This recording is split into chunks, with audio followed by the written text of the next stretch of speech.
नमस्कार, स्वागत है आपका हमारे चैनल में और मैं रानी गुप्ता आपके साथ। बड़ी खबर आ रही है। सपा सांसद शफीकुर रहमान ने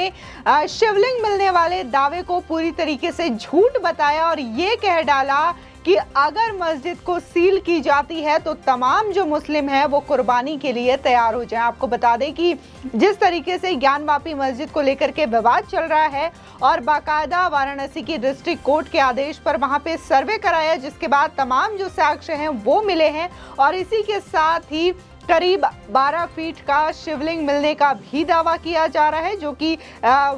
मस्जिद के वजू खाने में है, ऐसा कहा जा रहा है और ये दावा है। और इसके कई सारे वीडियोस और फोटोज भी लगातार सोशल मीडिया पर वायरल भी हो रहे हैं, जिससे कि साफ साफ जो बौखलाहट है शफीकुर रहमान की वो दिखाई देती है और वो बौखलाहट में कहते हुए नजर आते हैं कि पूरी तरीके से झूठ है। ज्ञानवापी मस्जिद वहां पे पहले हुआ करती थी, लेकिन अब वहां पे शिवलिंग कैसे आ गया, ये उनका सवाल है। साथ ही वो ये कह रहे हैं कि अगर इस तरीके की चीजें होती हैं तो मुसलमान जो हैं इस देश के वो कुर्बानी के लिए तैयार रहे। साथ ही वो आरोप लगा रहे हैं कि इस देश में नफरत की राजनीति की जा रही है। आपको बता दें कि इससे पहले जहां सपा सांसद शफीकुर रहमान ये कहते हुए नजर आ रहे हैं, तो वही अगर सपा अध्यक्ष अखिलेश यादव की माने तो वो भी ज्ञानवापी मुद्दे पर यही बोलते हुए नजर आ रहे हैं और हिंदू धर्म का मजाक उड़ाते हुए नजर आ रहे हैं। दरअसल अखिलेश यादव ये कहते हैं कि हिंदू धर्म के अनुसार कहीं भी पत्थर रख दो, लाल झंडा रख दो, टीका लगा दो तो वहां पर वो मंदिर बन जाता है, भगवान मानने लगते हैं। इस तरीके का विवादित बयान अखिलेश यादव देते हुए नजर आते हैं। साथ ही वो ये भी कह रहे हैं कि ज्ञानवापी मस्जिद बहुत पुरानी है और भाजपा के लोग ही इस तरीके के प्रयास कर रहे हैं और देश में नफरत फैलाने की राजनीति कर रहे हैं। आपको बता दें कि अयोध्या मामले में भी जब वहां पे कार सेवक गए थे और तमाम चीजें हो रही थी अयोध्या श्री राम जन्मभूमि को लेकर के, तो उस वक्त मुलायम सिंह यादव ने कार सेवकों पे गोलियां चलवाई थी। और अब अखिलेश यादव का बयान ज्ञानवापी को लेकर के सीधे तौर पर दिखाता है कि हिंदुओं के प्रति उनका कैसा रवैया है। और अगर जब सपा के अध्यक्ष ही खुद ऐसे बयान देते हो तो उनके सांसद से इस तरीके की बयान की उम्मीद की जा सकती है। आपको बता दें, बीते 1 महीने से काशी के विवादित ज्ञानवापी मस्जिद का मुद्दा इस कदर छाया हुआ है कि अब इस पर राजनीति और भड़काऊ बयानबाजी की भी कमी नहीं हो रही है। ये मामला मस्जिद में हिंदू देवी देवताओं के साक्ष्य होने को लेकर है, जिसमें अब कई नेता भी आमने सामने आने लगे हैं। इस पूरे मसले को लेकर हिंदू पक्ष का मानना है कि मस्जिद में शिवलिंग मौजूद है, तो ऐसे में मस्जिद को सील कर उसको हिंदुओं को सौंपकर मंदिर निर्माण की अनुमति देनी चाहिए। वहीं दूसरी तरफ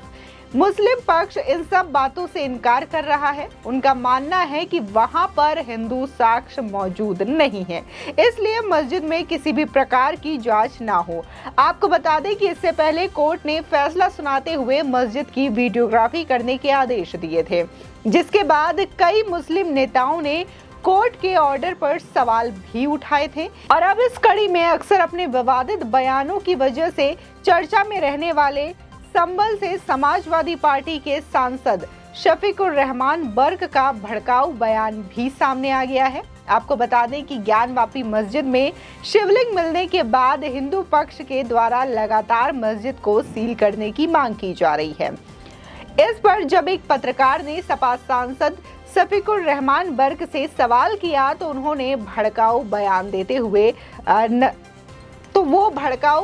देते हुए नजर आए, जिसमें वो ये कह रहे हैं कि ज्ञानवापी मस्जिद पर कब्जा हम बर्दाश्त नहीं करेंगे। अगर ज्ञानवापी मस्जिद को सील किया जाएगा तो कई जानें कुर्बान हो जाएंगी। आपको बता दें, ज्ञानवापी मस्जिद के मसले पर शफीकुर रहमान बर्क ने पत्रकार के मस्जिद में शिवलिंग मिलने वाले सवाल का जवाब देते हुए कहा कि ये बिल्कुल झूठ है, बिल्कुल गलत। ये सरकार की पॉलिसी मुल्क के खिलाफ है, मुसलमानों के खिलाफ है, नफरत फैलाई जा रही है। इसके बाद मस्जिद को सील करने की बात पर सपा सांसद ने कहा कि कोई मस्जिद की सीलिंग नहीं कर सकता, हमारी जान कुर्बान हो जाएगी इस पर। आपको बता दें कि इस मामले में हिंदुओं का जो साक्ष्य सामने आ रहा है, शिवलिंग की बात सामने आ रही है और ये कहा जा रहा है कि ज्ञानवापी जो मस्जिद है वो मंदिर को तोड़ करके बनाया गया है और इस पर तमाम नेता जो है अपनी अपनी प्रतिक्रियाएं दे रही हैं। जहां पर अखिलेश यादव ने ये इस तरीके की बयानबाजी दी तो वहीं पर उन्हीं के पार्टी के सांसद शफीकुर रहमान ने इसको पूरी तरीके से झूठ बताया और इस मामले पर शुरू से ही असदुद्दीन ओवैसी जो है बयानबाजी करते हुए नजर आ रहे हैं और वो बार बार 1991 का जो एक्ट है उसका हवाला देते हुए नजर आ रहे हैं और इस बात को मानने से साफ साफ इनकार कर रहे हैं कि वहां पे जो शिवलिंग मिला है वो दरअसल शिवलिंग नहीं बल्कि फवारा है। अब इसकी सच्चाई क्या है ये कोर्ट में जब 23 मई को सुनवाई होगी इस पर तभी सामने आएगा। हालांकि विशाल सिंह जो कि वहां पे कोर्ट कमिश्नर थे जिन्होंने पूरी तरीके से सर्वे में वो शामिल थे, वहां पे सर्वे करवाया गया था, उसकी रिपोर्ट जो है अब कोर्ट में सौंप दी गई है, जिसके बाद 23 मई को इस पर सुनवाई होगी और बाकायदा जो चीज़ें हैं वो सामने आएंगी। आपको बता दें कि इसमें तमाम तरीके के डॉक्यूमेंट्स शामिल हैं, वीडियो शामिल हैं और जो भी वहाँ पे सर्वे हुआ है उसकी बाकायदा वीडियोग्राफी करवाई गई थी और उसके बाद जब पहले दिन वीडियोग्राफी करने के लिए वहाँ पे कैमरामैन गए थे टीम के, गणेश शर्मा उनका नाम है, वो जब बाहर आए तो उनसे जब मीडिया ने पूछा कि आपने क्या देखा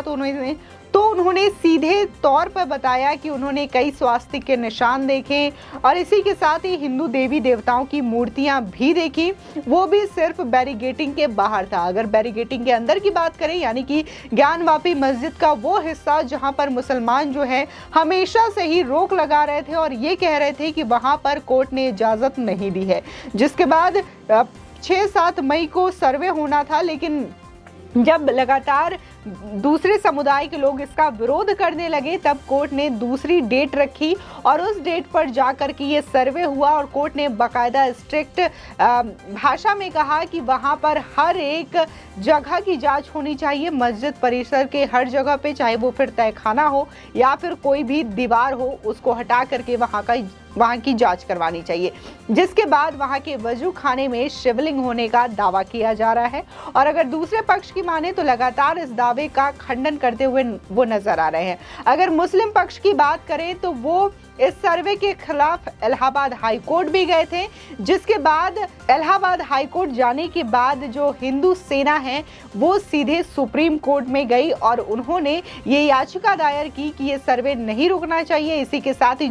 जिस एरिया पे शिवलिंग मिलने की बात कही जा रही है उस एरिया को संरक्षित रखने की भी बात कही। साथ ही जो हाई कोर्ट यानी कि इलाहाबाद हाई कोर्ट में जो याचिका दायर की गई है उसमें जो सुनवाई चल रही है उसमें हिंदू सेना को पक्षकार बनाने की भी मांग की गई थी, जिसपे कि बाकायदा सुप्रीम कोर्ट ने इसको सुना और उस एरिया को संरक्षित करने का ऑर्डर भी दिया, जिसके बाद उस एरिया को संरक्षित कर लिया गया है ताकि उस एरिया के साथ कोई भी छेड़छाड़ न किया जाए। यदि वहां पे शिवलिंग है तो उसे सुरक्षित रखा जाएगा। अगर वहीं जिस तरीके से तमाम बातें आ रही है, असदुद्दीन ओवैसी कह रहे हैं कि वो शिवलिंग नहीं फवारा है और अगर 1991 के जो एक्ट है अगर उसकी माने तो जो चीज़ें चल रही है वो नहीं चलना चाहिए और अगर ओवैसी की बात करें तो वो सुप्रीम कोर्ट, हाई कोर्ट और यहाँ तक कि वाराणसी के डिस्ट्रिक्ट कोर्ट ने जो ऑर्डर दिए हैं, सर्वे के ऑर्डर दिए हैं और उसके बाद जो साक्ष्य मिले हैं उसको भी वो मानने से इनकार कर रहे हैं। लेकिन अगर हम बात करें वाराणसी के मुस्लिम कमेटी के मोहम्मद यासीन जो कि वो वहाँ के पर्सनल सेक्रेटरी हैं, उनकी बात करें तो उनका ये कहना है कि सुप्रीम कोर्ट या फिर वाराणसी की कोर्ट जो भी ऑर्डर देती है, यदि ज्ञानवापी ऑर्डर में ये चीज़ें मिलते हैं, साक्ष्य मिलते हैं तो हम उनका सम्मान करेंगे। वो वाराणसी के हैं, वो तमाम चीज़ें देख रहे हैं, उस कमेटी के मेंबर हैं, लेकिन वो इस तरीके से बोल रहे हैं कि अगर कोर्ट जो भी ऑर्डर देती है उसका सम्मान करते हैं क्योंकि कोर्ट से बड़ा कोई नहीं है। और अगर ओवैसी की माने तो वो इस तरीके की भड़काऊ बयानबाजी हमेशा से देते हुए नजर आ रहे हैं ताकि दूसरे पक्ष के जो लोग हैं उनको भड़काया जा सके और इस लिस्ट में अब शफीकुर रहमान का नाम भी शामिल हो गया है। हालांकि शफीकुर रहमान जो है हमेशा से ही अपने विवादित बयानों को लेकर के चर्चा में रहे हैं और अब जिस तरीके से वो कह रहे हैं कि वहाँ पे शिवलिंग मिला है ये पूरी तरीके से झूठ है और ज्ञानवापी मस्जिद तो हमेशा से ही वही रही है। अगर वो थोड़ा सा इतिहास जान ले तो वो जान जाएंगे कि किस तरीके से आक्रांता भारत में आते हैं और तमाम जो हिंदू देवी देवता की मूर्तियां हैं या फिर मंदिर है उनको तोड़ करके मस्जिद बनवाने का उन्होंने काम किया है। आपकी इस खबर पर क्या राय है हमारे कमेंट सेक्शन में जरूर बताएं। आगे की और भी अपडेट के लिए चैनल को सब्सक्राइब करना ना भूलें।